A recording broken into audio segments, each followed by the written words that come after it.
In 1991, the world's greatest minds at Cambridge University faced a terribly distracting problem. It wasn't a complex equation, it was a simple, empty coffee pot far away. Inside the Trojan room, scientists worked on cutting-edge computer networks, fueled by caffeine.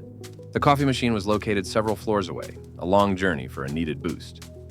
Dr. Quentin Stafford Fraser, a young researcher, grew tired of the wasted trips. His colleague, Dr. Paul Jardetsky, shared the frustration. Their work was constantly being interrupted, walking down hallways, climbing stairs, only to find disappointment. The pot was always empty. They were computer scientists. They saw a logistical problem that demanded a technical solution. They had an old camera and a video capture card lying around the lab. An idea sparked. What if they could see the coffee pot from their desks?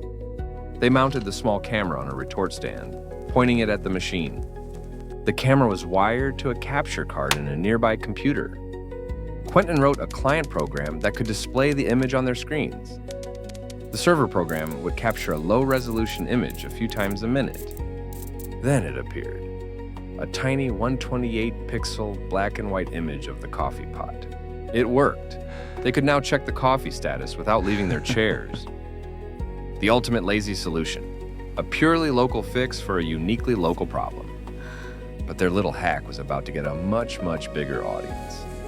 In 1993, web browsers gained the ability to display images. Another colleague, Daniel Gordon, had an idea. Put the coffee pot on the internet. With just a few lines of code, the Trojan Room coffee pot was live. They thought only a few friends would look. They were wrong. The world started watching. News articles were written. The server received millions of hits from across the globe. People in Japan would tune in during their afternoon to see Cambridge's morning brew. It became an icon of the early web, a shared live experience for global netizens. This wasn't a planned invention, it was a playful hack born from a simple need.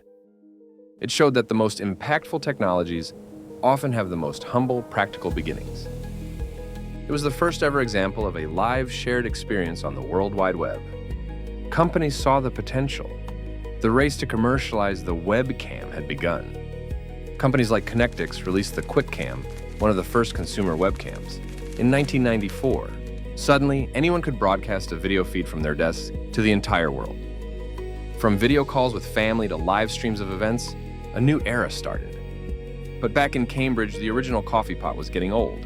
The lab was moving. On August 22, 2001, after a decade of service, they decided to switch it off.